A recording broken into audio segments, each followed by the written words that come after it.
Welcome back to Brothers in Boots. My name is Mike, and today we're here with our third episode in the Kreosote series that's really meant to tie a lot of this together.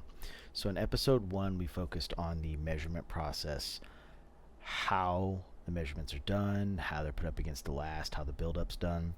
And then in episode 2, we had time with Gabbard that really showed how those foot measurements become the boot itself, how the measurements on a last and a block of wood eventually become what is a final model. So we've started with the measurements, how a 2D boot becomes a 3D boot, and now we're going to go over the process of actually making the boot and the different steps that are involved. So there are going to be multiple pieces in here, but we're going to start with leather dye in the first section, and this is going to go over the life cycle of the creation process. It takes Gabbard around 70 to 80 hours to make a pair of boots. The first week is the leather dyeing process and the treatment of the upper. So you're going to see some dye being applied to leather, some of the other parts of Gabbard's special 11 herbs and spices, sometimes known as backwoods alchemy, that go into dyeing the piece of leather that becomes a boot. In this case, it's going to be focusing specifically on the nail shank, but there are other dyes and other pigments that he has around that do go into his different boots. Not all of the boots are done in this specific process, but this process would be the same for regardless of the model or custom color or anything you've requested. It's all going to follow a similar process to this, and at the end we will see pretty start to finish what goes into making your pair of creosotes. Beginning with leather dye, the hope here is to really show the value that you get from a pair of creosotes. But here we have the Missouri Black Walnut Oil, and this is one of the key ingredients in the nail shank specific model. So once your turn has come up, you've submitted your measurements. A month beforehand, you'll resubmit some measurements to double check nothing's changed. This is where your boots start. The leather will start with the specific leather that Gabbard gets from his vendors, Wickett and Craig mostly, that's done in a particular way so that he can do this finish process that's missing a lot of the finishing ingredients, oils, dyes, waxes that you would normally get from someone just buying a hide from Wickett and Craig. And it starts, the nail shank specifically, with this Missouri Black Walnut. And this is a jar of the stuff that's been bottled and left in here since the date that you see there on the screen. And he's going to pour some of this out, dilute it. I'm not going to give any specific ratios. I don't know them. I wouldn't give them to him if I did. I wouldn't give them out if I did. And then he is going to do this in a crosshatch pattern where he applies this black walnut oil to the leather. Crosshatch pattern is just making a giant plus sign. You go left to right, up and down, left to right, up and down till you saturate the leather. This process, start to finish, will take a week. There are drying phases in here. Obviously, you do the whole piece, not just this little corner. This is just a swatch for testing. As you can see from the first application that the nail shank happens to be a rough out boot, that there's a lot of grain that has not been hit, and that is because on the rough outside, not only does it absorb liquid better, but you have to fill in the gaps between the rough out, which isn't as easy of a process to do as it would be on smooth side leather. So as you can see here, he's applied it, he's flexing it here so that you can see the gaps that exist, the fibers that are being exposed that have not gotten the dye. Next, he's going to take this black paste. This black paste is a part of the walnut oil process, and this is going to help fill in a lot of the gaps that exist in that rough out. So with this paintbrush that he's using, this nice gooey lovely paste of, this is the backwoods alchemy we're talking about. That this white thing you see down the bottom is actually mold, and he's going to put this paste and dab and push it into the leather to help really fill some of these gaps. And then what you're left with is, you can see some of these pieces that are of the solids that are in the paste are still kind of sitting on top of the leather, is really going to start to fill in this He's going to take it over, burnish it by hand. There's also a power burnisher there. And as you can see, you're starting to see that while there is still some gaps left, this paste, which does have solids in it, is filling in a lot of these gaps and is starting to make this color more uniform. You can see when he pinches it from the sides, areas that we could see through the rough out and see the fuzzy fibers. Now the fuzzy fibers exist, but their gaps have been filled. The paste is making this, it's essentially doing what waxed flesh is from Horween, right? And it's filling this gap in and making this color uniform. Next, we have another tool in his arsenal. This is the Backwoods Alchemy in action. He's going to take some of this, and with the swatch, he's going to put it in the areas you see that are wet. And that is going to continue to help flatten out the color, take away a little bit of the shine, but continue to keep filling in that fuzzy rough out. Now, as you can see, as he twists and pulls on it, you're not getting near as much of the brown coming through, and this process will continue in multiple stages until the color is uniform. Here's the power burnisher I was talking about. And as you can see, not only now is this process, we're using a heat gun to dry it in this swatch. Obviously, this would be done over the course of multiple days. As you can see, we're not getting near as much brown coming through. On the areas where the paste was heavily applied, you're not seeing any brown come through at all. So he's going to burnish it some more, and as you're going to see, it's going to slowly blend this together and make it more and more uniform. And even areas where some brown is shining through, it's nowhere near as visible as it was. And this process is going to continue. As you can see, you're starting to see some of the browns that exist within the nail shank. This is the combination of materials. Obviously, some of the stuff used was a heavy black look, which is the walnut oil. There's other materials used to get some of these deep reds and browns you see that's iconic for the nail shank, excluding the black coal, which is done with an all black oil. So right here, as you can see in this portion, you're really starting to get some of those browns that the nail shank's known for. And at the end of this, we'll actually show this finish, well, I shouldn't say finish, this test swatch against an actual nail shank that is in the welting process. That's that nail shank mine. So this nail shank in the back is actually a customer's nail shank. This is one that has a welt on it. Its sister still needs a welt. And as you can see on the right, you have that heavy dark black that would be indicative of the black coal. And then here we have the browns and the deep rich red tones you would expect to see in the normal nail shank.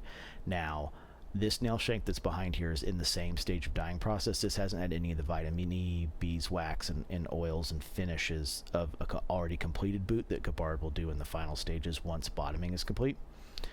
But as you can see, this is the nail shank. Like, these are the processes that make the nail shank itself. Here's another example in slightly different light without the leather being bent, of you kind of being able to see the two next to each other and see what the correlations are. Same thing here. Now, once again, this was done in a very short time frame. The true nail shank would be done over the course of a week. But you could see how these different pieces put this together. And this is here's a final really good picture that kind of really lets you see the two next to each other and kind of what happens. Because the nail shank, as it's goes through the bottoming process and welting and whatnot, as it's rubbed and brushed up against, it's going to get fuzzy like this. And then in his final finishing steps, when he does the beeswax, the vitamin E, and some of the other stuff, this is going to go smooth again until the customer wears it and it becomes rough like this again. That's the entire point of the process. But this is not something that is done from the tannery. This isn't a tannery done process where it's done with a bunch of automated machines. You know, this is done by hand where it's controlled. He can control the amount going into it. He can fix flaws that would exist, avoid parts of the hide. There's just a lot of control that this gives in the process, which overall gives you a significantly better product at the end of the day. And as you can see with just this swatch that was here, because this is the same leather that this is just a scrap. He, in 30 minutes, has replicated this process.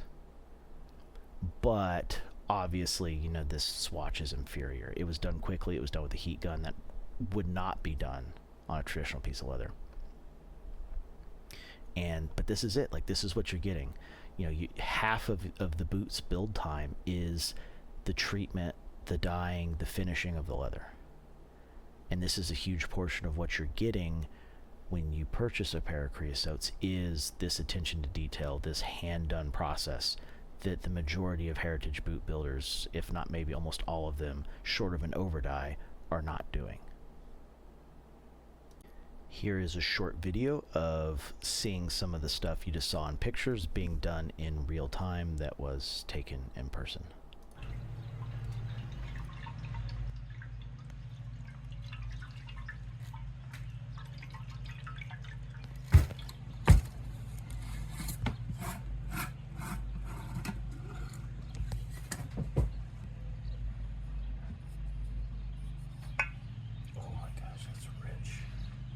Smell that from here, mate. Can you see this? Yep. Yeah, it's whole. Oh yeah. Like I got walnut. it. Yeah, you can smell the solvent in it, definitely. I'll give you $100 if you drink this. Nah, I'm good. Yeah,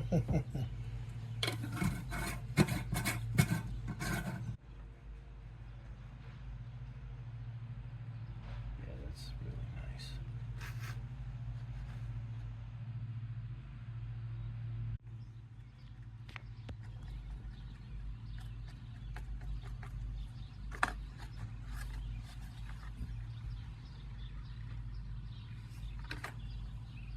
So once the leather dye process is complete, next he'll sew the uppers together.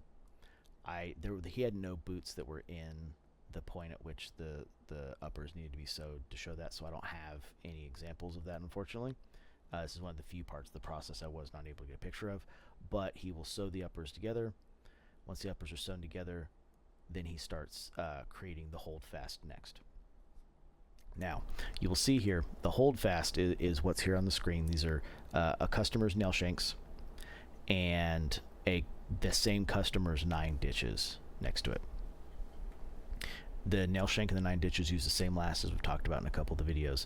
So these are essentially, from a last perspective, the exact same process. The holdfasts are identical. The only thing that'll be different between them is the nail shank has the nail shank uppers and the 9 ditches has the 9 ditches uppers. So first thing is they'll soak this piece of sole bend to carve the channels. This is done wet to ease the process along.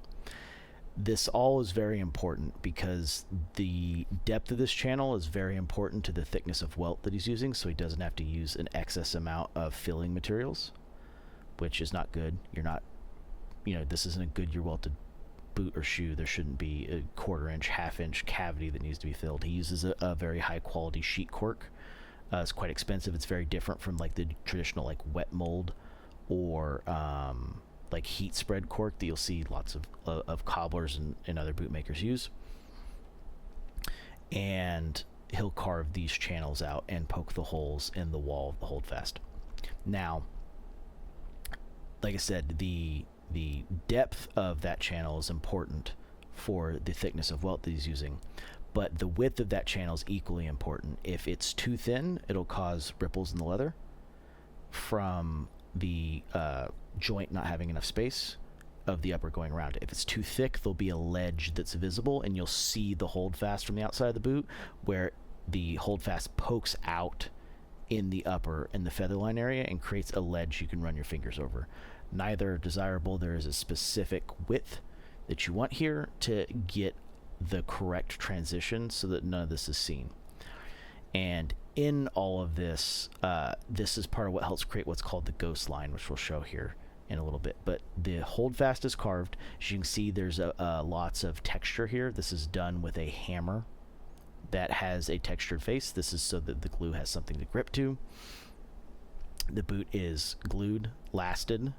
All these nails will come out, as you can see in the finished product here, because this one's been welted, that there will be no nails left from this portion of the process. Even the ones that are in the footbed are removed once the welt is done. The stains remain, but the nails are gone. It's lasted down, it's glued, and the process will continue. And I'll show the actual creating of the ghost line, the poking of the holes, the welting. You'll get to see all this. And it'll get to this point here. This is the starting point. Uppers lasted. Then we'll get to the welted part. All the steps in this point in the bottoming phase will not be seen in the final boot except for this ledge that exists. So there's a ton of work that's done here that can not be seen to the eye, and this is where lots of corners can be cut, and where you're going to see what's not cut in the creosote process. Here's another angle to kind of see exactly what's going on here, so you can see that these are all the same customer's foot, same last, 2 different models. Well, obviously this is a left and right nail shank of the same pair, but this is a 9 ditches. In the process, as you see that these nails that are put on here, this is what they look like going through with no upper. Care and attention is paid to try to not put these nails into these holes. Inevitably it does happen, but as you can see, the placement is very specific. All of these nails are picked up once the process is complete. They're not reused, but they are picked up. Here's another angle so you can see, and this one should hopefully let you really see kind of like how that texturing goes through and holds the glue in, and like where the extra step is paid here just to kind of keep this process entirely together. And this is important through this process so that you get 0 separation of the upper from the holdfast channel, because that will cause ripples in the leather. And it's overall just the attention to detail that goes into this process, and really not cutting any corners. Here's a close-up so you can see nails going into the channel. Obviously these will all be removed. There's another close-up that's specific to that part as well. So here is the kind of in-between of that. This wasn't the easiest to put together from that perspective, but so this is the last and holdfast that was on the left, and this is the process of lasting, which goes in between the pictures that you saw. So this is actually the 9 ditches here, and you're gonna see a couple things here. One, on the holdfast we saw a couple markings. Let's go back to one of those actually.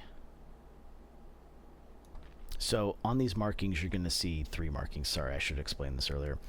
This is the center line that's at the tip of the toe in the back.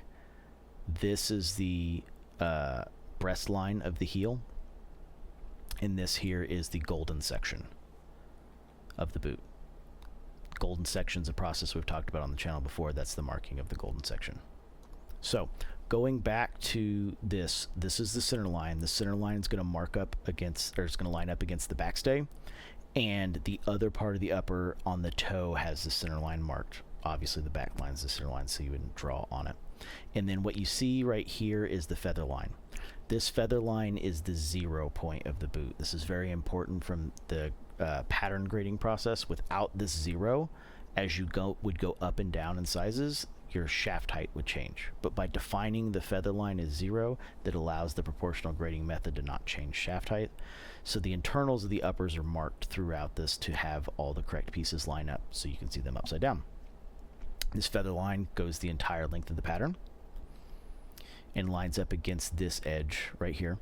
The center line lines up against the center line that's marked.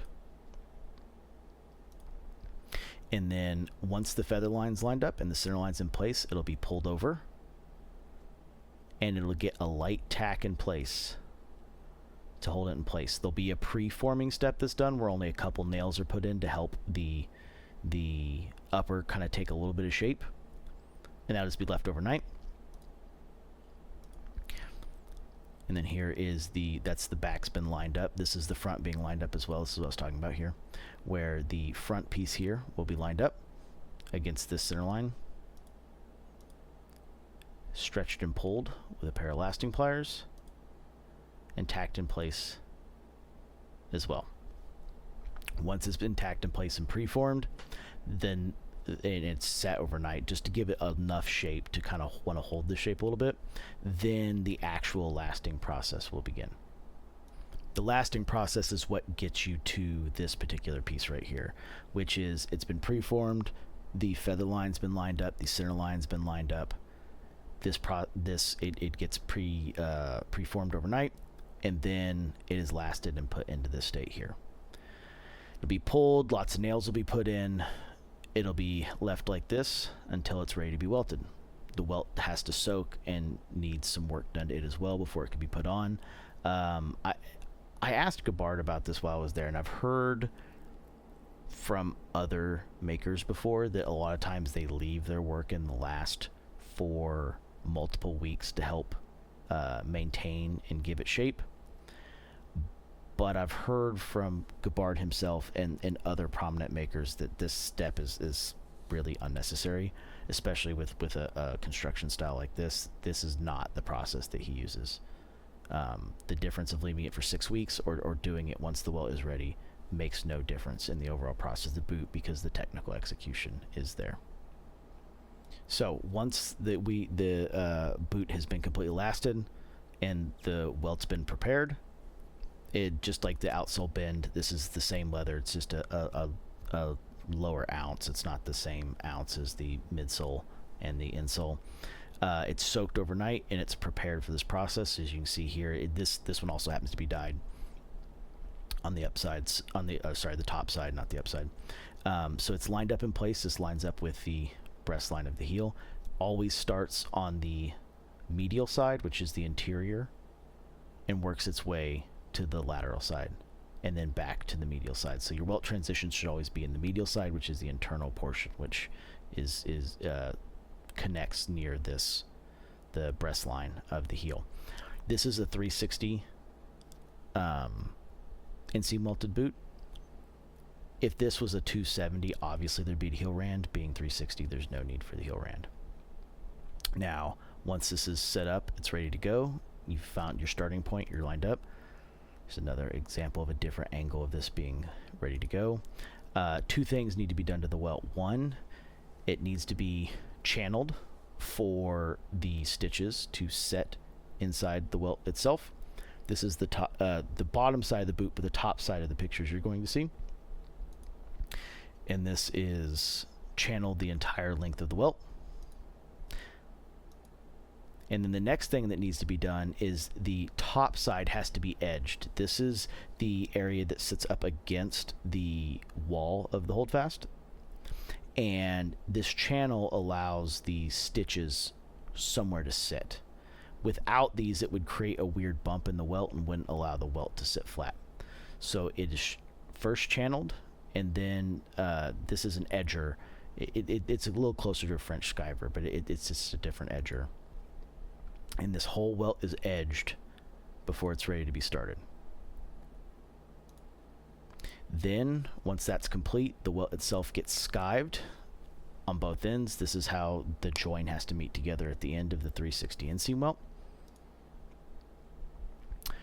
And then with that, the welt's prepared. Now, the next thing that needs to be done is to welt, we have to remove some nails to actually welt it to the boot. So using this tool he has here, these will pull the nails straight, so he bends them up, gets them prepared. We'll pull roughly 4 nails at a time. And then he's going to create what's called the ghost line. So you can kind of see it here, right there, but it works very similar to a scribe line on woodworking, where you're essentially creating a knife cut or using a scribing tool. There's lots of different scribing tools, marking knives that exist in woodworking. And this is, in woodworking, it's to track your saw or your chisel to the scribe line.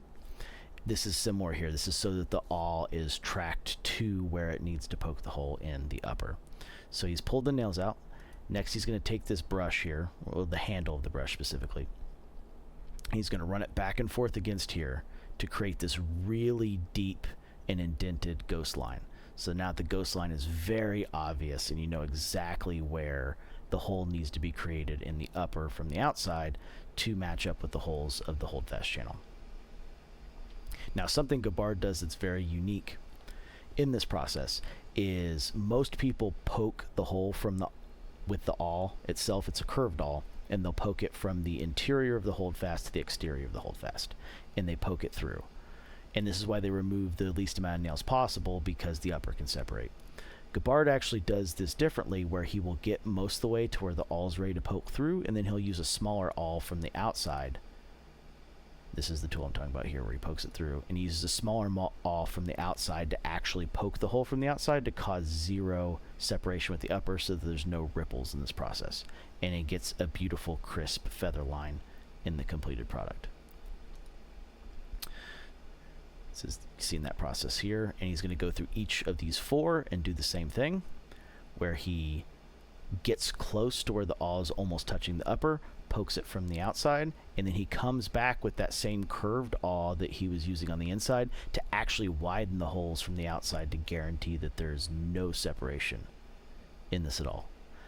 I mean, the level of detail in Gabard's bottoming is insane. It really is next level. So he's going to go through and widen all 4 of these holes. And then once that's complete, he's ready to line up the welt and begin the process of welting.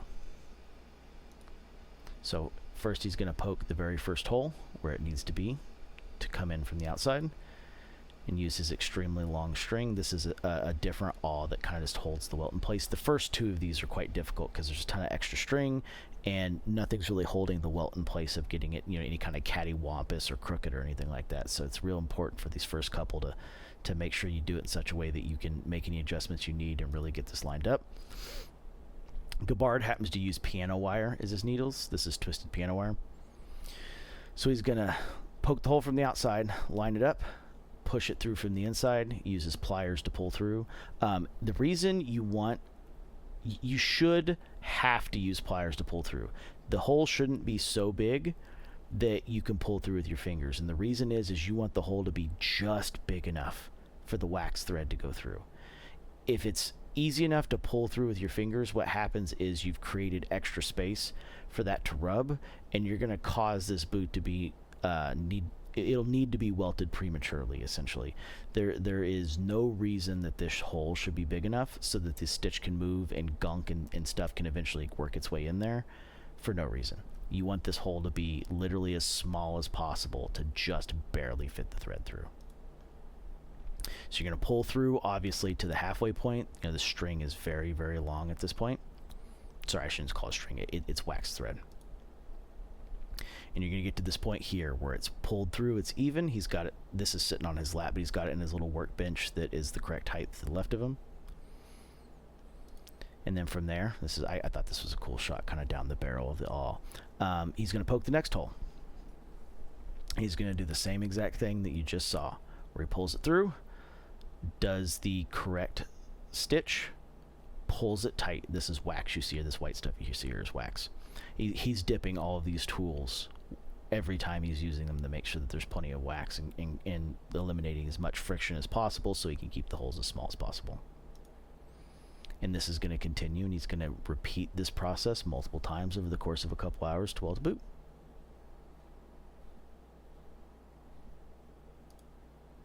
And this is the same thing that's being done here. This just happens to be hole number 3. And then here, once all these have been done, you can see this kind of beautiful feather line that's left with the technical intricacies of the process, to where none of the threads are showing through. The feather line is as thin as humanly possible and should almost be organic with the boot itself. Now that we've shown the pictures, I'm going to leave you with a little bit of video that's going to show you the different pieces of the process. That's going to be the poking of the holes, the doing the ghost line, and the actual welting of the boot.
So what now happens, which I... Come on, baby.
So much thread.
Now the next step of the process would be cutting the coffin for the shank itself, the shank cover, the filler material, which in this case is cork, the cork of the footbed area that's in the ball section, the foot or the golden section forward, and the gluing and attaching of the midsole and then the outsole.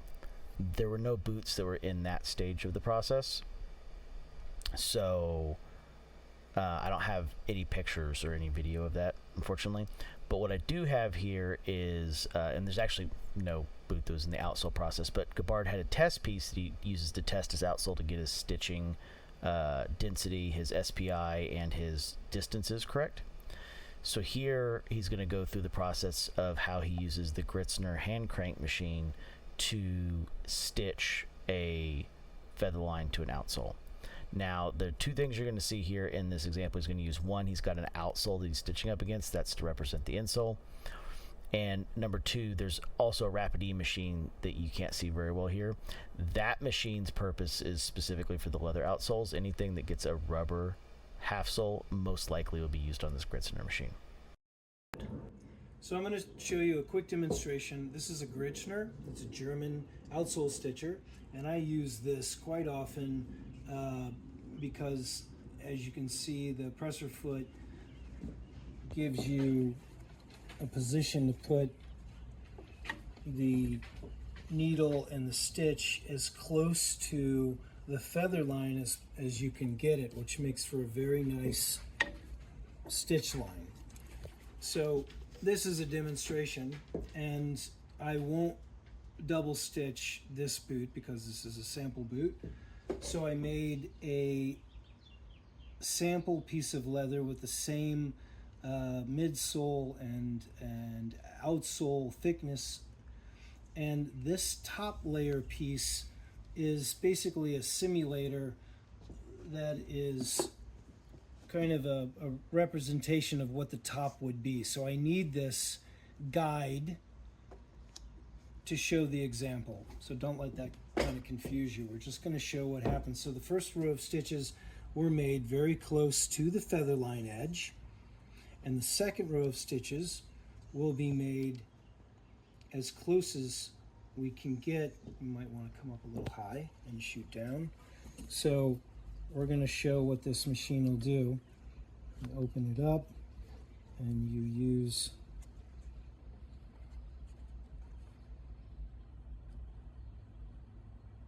the guide to line up exactly and as closely as you can get to the actual first row of stitches.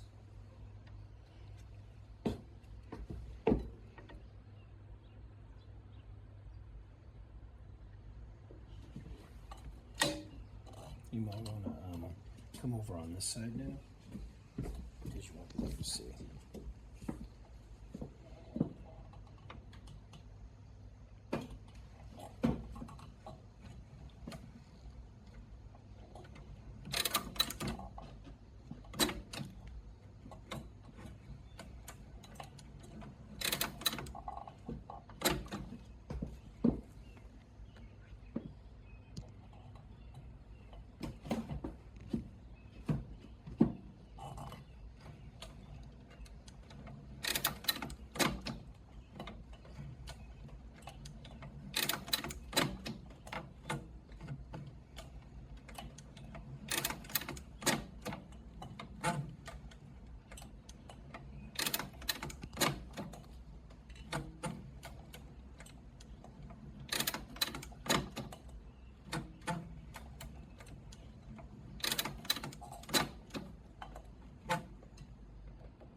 So you have a nice double row, various spacing, a little bit wider, or you can change the spacing with the dial on the side, but I kind of like to break up the spacing. Looks different, looks nice. So with that, this is the final step, well, close to the final step of putting the outsole on, and it's just finishing touches from there. Big thank you to Gabbard for letting us see all of this, take video on it, and show as much of this as I have been able to show. This is, I don't know if anything like this exists 100% online start to finish yet, but this really shows you the value of a Kreosote boot. Now, you're probably going to think I'm crazy saying that, or just tell me I'm flat out stupid, because you're going to go look and be like, wow, at that price, there's no value here. What are you talking about? Well, what I'm talking about is what I've shown here. There's the level of technical skill, detail, overall vision, that discerning eye, and on top of it, a maker that is constantly striving to make every pair better than the previous pair. That is not something that exists in every maker. And I would say it's probably something that only exists in a small portion of a lot of the makers. And you're not just getting a tannery dyed piece of leather. You know, it comes into the shop, it gets clicked out on the clicker press, get it to sewing so we can get started. No, it's being cut. Well, in this case, there's no clicker, but the hand cutting is just a representation or replacement for the clicker. You know, it's the pieces are being cut, hand dyed, hand finished, prepared for sewing. Once the sewing's at its place it needs to be, the holdfast is cut, the holdfast is prepped, the markings are made in the upper, they're lined up with the holdfast itself. From that point, it goes through a slight pre-molding process to get ready for welting. It's then completely lasted, glued down in the lasting process. Once the lasting is done, the welt's prepared, it's welted. Once the welt's done and it's been completely welted to the boot, the transition's done, then the coffin gets cut for the shank itself, which in the nail shank's case is made from a nail. The shank cover is put on, the cork in the footbed is in place. It is then leveled, midsole's put on, outsole's put on, it's been outsole stitched, and then it goes through final finishing process, the edge work. In the nail shank's case, it's going to get vitamin E, easewax, and some other stuff done to it to get it into how you would receive the boot in its more smooth looking and less nappy looking form. And that's the process, right? There's no settling here. There's no corners being cut. This is a raw start to finish process of someone striving for perfection, and each pair of boots is a step and step closer to that perfection. That's where I say this is the value of Kreosote, and it is a great value, start to finish. This is just not being done by any other heritage maker start to finish. Maybe other heritage makers are doing steps of this, but none of this is being done like this start to finish, encompassing all the steps. You know, we've gone from the foot measurements to then, which happen to be my feet, to then the concept of the design, the last, taking a 2D picture, then taking the measurements from a foot, putting it onto a block of wood, creating the last that's supposed to get back to that 2D measurement, the mock-ups, the testing, you know, those aren't things that are done single shot. Once that's done, then a pattern is made from that last. That pattern is then graded. Now we go to the graduation of the lasts and the patterns. From there, the boot making process begins, which is what we've seen here. The value here is really incredible. I mean, one, a big thank you to Gabbard for letting me come and, you know, see all this in person, do my measurements in person. Number two, film and take pictures of some of it to share with all of you. As I said, I don't think this process exists in any kind of detail on the internet currently, but for us as consumers, this is really hitting the peak of craftsmanship. We are hitting the end of, if there is another step that can be added to the process to do more, Gabbard will find it and add it to a pair of Kreosotes. And that is truly the value you're getting. I hope everybody enjoyed this. I had an absolute blast doing this. This was beyond fucking cool for me. Maybe other people don't care. Maybe this is boring to a lot of people, but for me, this was fucking cool. I enjoyed every bit of it. This took the course of right around 12, 13 hours to do start to finish throughout the day. A ton of work went into prepping and getting all of this ready to go, and being able to get these initial scenes and shots, and I had an absolute blast doing it. Like, I'm not a professional YouTuber, obviously. Videography's not something I'm really into or really smart or knowledgeable with, but my passion for boots is what drove all this, and my god, was this so fucking cool. I can't explain to you how much fun I had through this whole process start to finish. It was fucking great. It's putting a smile on my face right now that you can't see even talking about it. This is, I don't know, whatever the finish line is, what do you call the Holy Land, the final destination, whatever it is. This is my finish line. This is where I have gotten to or at least gotten to see the summit of boot making. You know, being able to from the lowly worlds of the mortals peered to the peaks of Mount Olympus, right? And it was a fucking blast. There is not much better than this, and I absolutely can't wait to see like where this evolves and continues to go to, and how much more can be extrapolated from this. I really do hope everybody enjoyed this. Please like, comment, subscribe. I'll try to answer any questions that I can. Anything that I feel like I need to pass along to Gabbard, I will pass along. Obviously, there'll be some things that can't be answered, but you're more than willing to reach out and ask him and see if he's willing to answer it. But hope you guys all enjoy. This was an absolute fucking blast. Gabbard, thank you again so very much, brother. This was fucking great. You guys have a great day, and I'll see you in the next one.